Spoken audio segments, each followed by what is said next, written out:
So after you've connected to internet, you will immediately open your Chromebook. This is what the screen that you will be prompted to do, which is to sign into your Chromebook. So you use your first name, last initial, and the last four of your lunch number. Then it'll prompt you for your password. This is the entire lunch number, all the numbers. So there should be 5 numbers. Push enter. And I'm using my daughter's name for this one, just so I could show you how it goes.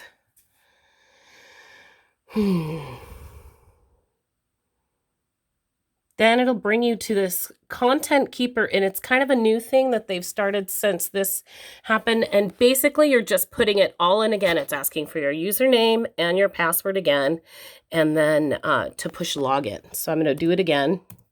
It's a pain, but it should work. Sometimes it helps you and it starts filling it in. And then your last, your whole entire, the last part is your whole entire lunch number.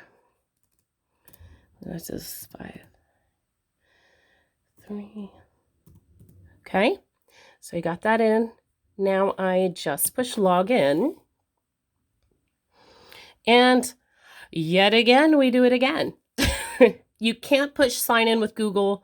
It'll say there's an error because you're not already on the system. We're not at the school signing in. Usually we used to be able to sign in with Google in our classrooms, but since we're not in our classrooms, you're at home, you have to sign all the way into the portal again. So I'm gonna do that. Sometimes it helps us. Let's see if it'll work. Okay, and then, okay, and I just click the top sign in. Once this is done, hopefully this works. There we go. We're going straight into the portal. And look, it's populated everything for me. It says, it's kind of blurry. Let's see if it'll, there's a survey. There's the ELA tab. That's where, this is the source for everything. There's your Google tab. It's really difficult to see from here. There's my Google tab. This is the, so it starts with, this is a survey. You don't care about that. These are the main tabs that you need. This is all you need. You don't need to go looking and signing into Google. You don't need to go signing into all these things. It's already all here for you. So then if you click on ELA, it gives you 2 options. There is the Lexia, and this is the McGraw-Hill stuff, but we aren't using this one, but Lexia is the one, this is the one you need, the Core 5. Okay, and that's for independent individual work, okay? And that's, if you're done with everything, go to Lexia. If you still need your kids to like do some extra work, it's a program that they've been working on. They'll continue working on it until they have mastered all of the standards. This is Google, so you can click on here and look, it'll take you to Google Classroom. I just click on it, and it will load the Google Classroom for you of the teacher. Oh, look, she has Miss Reeves.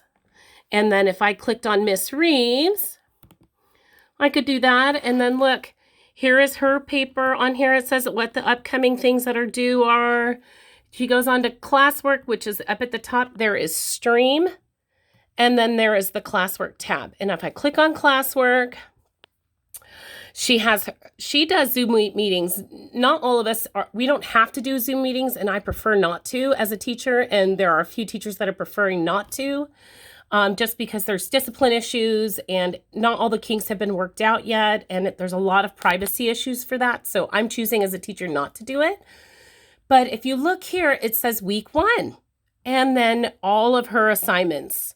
These are all the assignments that are due. If you are in Miss, so this is, it's only going to show her classroom. If you are in any other teacher's classroom, you can just stream through here and it'll tell you all the stuff that needs to be done. Okay. All the lessons. And then of course, STEM, the STEM part, this is all, those are all just optional assignments that they can do too. Okay. So that's all in the Google tab. That's here in the Google, there's the Google Classroom. Here is Google Docs. So if your kid wants to go ahead and do a document or has to access a document, They don't need paper and pen. They can just type it up. And then, of course, they could always use text to speech if they're not very good at typing, which is totally fine. And then here is Google Slides at the end, because we're going to be having slides that are going to be necessary. Everything for Google is in here very conveniently, which is great. And don't forget, the classroom is first. Classroom is most important, okay? That's where you hit every day. Hit that, see what's due, work on, that's going to be all your English language arts stuff, science, social studies, everything is there. Click this out, X out. Now we're back to that same screen, okay? You could also prefer, if you wanted to, leave it on and then just go back up here to this top tab where it's Washington Unified School District and do that. So there's your ELA tab. That's where your Lexia is. Your Google, that's to access all the Google in your classroom. And then if you go down here, here is the Friendly Math tab. So if I click on the Math tab, look, there's Prodigy. And I don't know what this Equato is, but Prodigy is there. And most of your kids can access this on their own.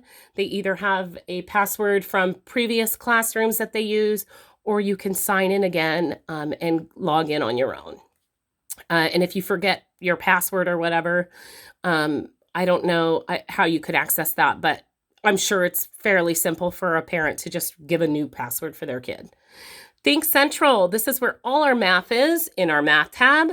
Click on Think Central. And I, myself, Miss Lamar, has personally put in all of the assignments for the next 3 weeks. You'll see this. It says Things to Do.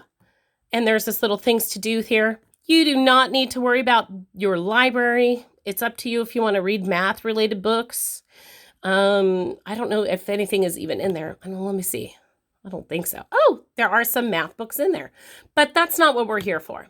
We are here for this first page. This is Things to Do. You click on it, and look, my daughter has already been working on her assignments. So she has done lesson 10.1 and 10.2.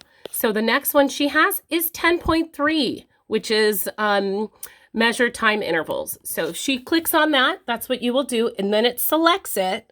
You click on it right there, and you wait a couple minutes because it's going to take forever. Not really. And then it loads your little math lesson. And what I like about this is that as you go through the lesson, it will teach you, it prompts you.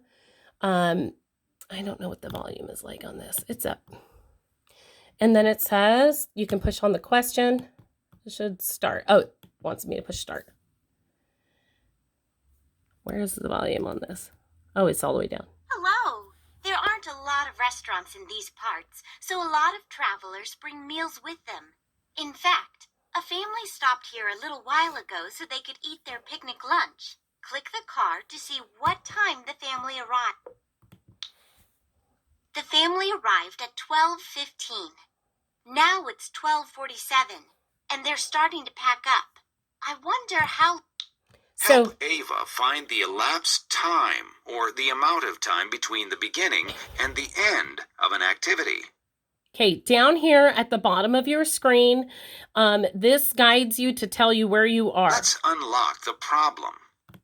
Now, let's practice with the personal math trainer. So you'll come to the personal math trainer and you practice your problems. So let's try. Do we have to do that? Click on the little personal math trainer.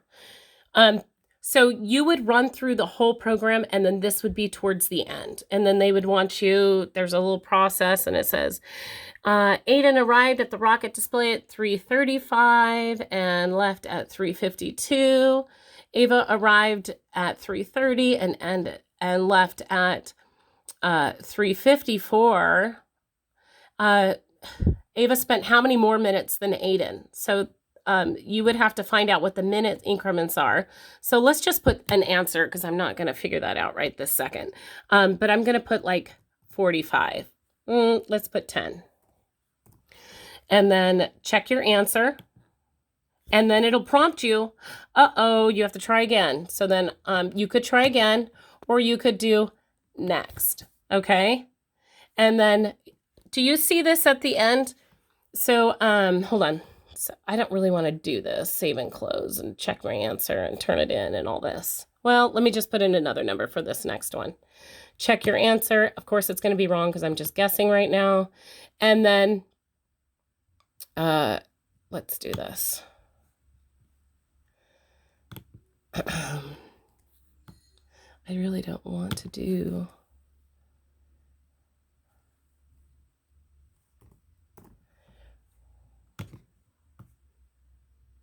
I don't know if it's going to let me do it. Okay, and that is it. So you can always, at the bottom, it says turn in your answer, or it says save and close. So you will work every single problem out. Then you will push check your answer. And then at the end, there is another process that happens after the Math Personal Trainer. Now try your homework on your own with the Personal Math Trainer. So then there is includes the exercise you saw at the beginning of the lesson. So you can go to the Math Personal Trainer, and at the bottom, so the evaluation starts here on the orange, and that tells you if you need to go back through the lesson or if you want to continue on and see if you can go through the trainer. Your score will be taken off of both of these spots, and it'll give you a nice average. You won't see that average. That's only for teachers to access, but you can see what you miss when you're going through the problems. So let's try it. And usually it's like, it tells you how many at the bottom. This one's only going to have 10 questions. Then when you get to the end, to question 10, after you've checked all your answers as you go, you would push turn in button. And then it's going to say, you haven't answered all your questions. Are you sure you want to finish? And then for you, it usually won't say that unless you haven't finished all your questions. I just don't want to enter scores in for my daughter, so it won't show her having it access. But then at the end, after you've checked all your answers, you're satisfied with what you have, click the turn in button. Sometimes it takes a couple minutes for Think Central to register it that it's been turned in. But trust me, if you've answered all of the questions, we can see them from our screen. And if you've checked all your answers, then you should be pretty confident that you've been able to pass this. Then you will close all of this out.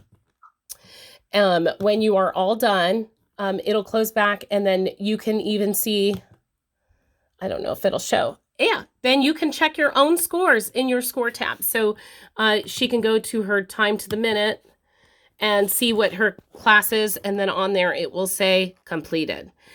It could take up to a whole day, depending upon the day, and I think Think Central has some updates that they've been working on.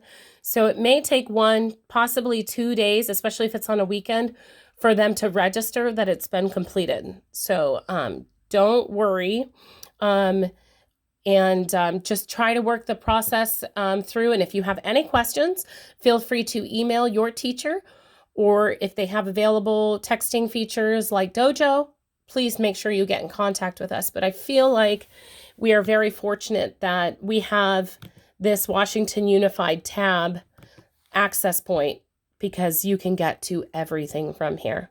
All right, that's all for now. Talk to you later. Thanks.